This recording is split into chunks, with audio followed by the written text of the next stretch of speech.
নমস্কার বন্ধুরা, আমি দৌলত। আমার আরেকটি নতুন ভিডিওতে সবাইকে স্বাগত। কেমন আছেন আপনারা সবাই? আশা করব সবাই খুব ভালো আছেন, আর আমিও খুব ভালো আছি। আজকে আমি রান্না করব ইলিশ মাছ।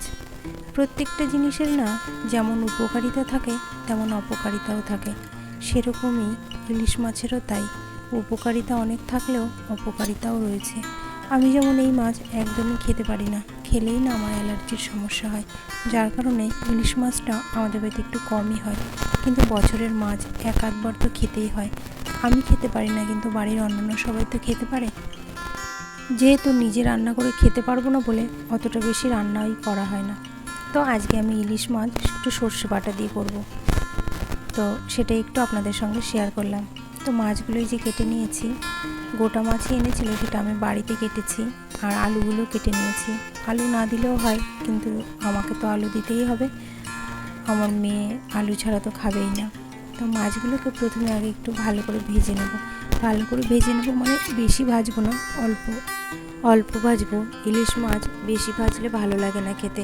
এটা তো ভাজা খাবো না যে বেশি করে ভাজবো, এটা তো মাছের ঝোল করব। কাঁচা মাছের ঝোল তো বেশি ভালো লাগে, কিন্তু আমার মেয়ের বাবা আবার কাঁচা মাছের ঝোল খেতে পছন্দ করে না। সেই জন্য আমি কোনো মতে একটু কড়াইতে দিয়ে একটুখানি ভেজে নিই।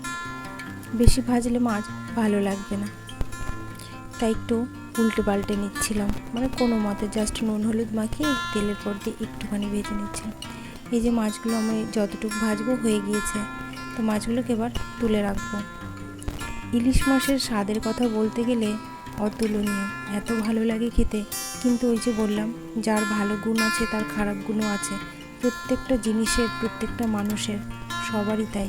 ভালো থাকবে ভালোর সঙ্গে, খারাপ না থাকলে কি হবে? খারাপটা যদি না থাকতো তাহলে আমরা ভালোর মূল্যটাই জানতাম না। এবার যে বাকি তেলটা রয়েছে, এই তেলের মধ্যে আমি আলুগুলো একটু ভালো করে ভেজে নেব। তেলটা একটু বেশি হয়েছে, মাছ থেকে না একটু তেল বেরিয়েছে। আমি এটা পরে তুলে রাখবো, এতটা তেলের মধ্যে রান্না করব না। তো আলুগুলো ভাজতে ভাজতে আমি একটু মশলাগুলো করে নেব। এখানে আমি সাদা সর্ষে এবং কালো সর্ষে নিয়েছি, আর একটু লবণ আর কাঁচা লঙ্কা দিয়ে বেটে নেব। সর্ষে বাটার সময় না লবণ আর কাঁচা লঙ্কা না দিলে তেতো লাগে, সেই জন্য আমি যখনই সর্ষে বাটি একটু লবণ আর একটু কাঁচা লঙ্কা দিয়ে বেটে নিই। তারপরে যে বেটে নিয়েছি, এবার এটাকে আমি একটু ছেঁকে নেব। ছেঁকে না নিলে আবার ওই ছাবা ছাপাগুলো থাকে, ছাবা ছাপাগুলো থাকলে তো ভালো লাগবে না, সেজন্য আমি একটু ছাঁকনিতে ভালো করে ছেঁকে নেব। ছেঁকে নিলে বেশ সুন্দর হবে। আর একটুখানি জিরে আর দুটো শুকনো লঙ্কা আর একটা কাঁচা লঙ্কা বেটে নেব। শুকনো লঙ্কা না দিলেই ভালো হয় সর্ষে বাটাতে, কিন্তু আমার যে কি মনে হচ্ছে আমি দিয়ে দিয়েছি। তো এই যে তেল কমিয়ে নিয়েছি, এর মধ্যে আমি একটু কালো জিরে ফোড়ন দিয়ে দেবো। ইলিশ মাছে সর্ষে বাটা দিয়ে করলে আমার একটু কালো জিরে ফোড়ন দিলে ভালো লাগে। আমার মা আবার অনেক সময় সাদা জিরে দিয়েও করে, তো আমি কালো জিরে দিয়ে করছি আজকে। কালো জিরেটা যখন ভাজা ভাজা হয়ে যাবে তখন আমি আলুগুলো দিয়ে দেব। আলুগুলো তো আগে থেকে ভেজেই রেখেছি। এখন আগে আমি লবণ এবং হলুদটা দিইনি, কারণ মাছ ভাজায় দিয়েছি, আবার যদি আলুতে দিই আমি পরে আন্দাজ বুঝতে পারবো না, সেজন্য আমি একবারে এখন দেব। আগে আমি দিইনি, শুধু মাছ ভাজার সময় দিয়েছিলাম, আলু ভাজার সময় দিইনি। তারপরে ঝোল দিয়ে দেব, বেশি দেব না, অল্প স্বল্পই দেব। আর তারপরে এই যে মশলাটা যে বেটে রেখেছিলাম, কাঁচা জিরে, দুটো শুকনো লঙ্কা আর একটা কাঁচা লঙ্কা, সেই মশলাটা এখন আমি দিয়ে দেব। একটু ঝোলটা ফুটে উঠেছে, তারপর আমি মাছগুলোও দিয়ে দেব।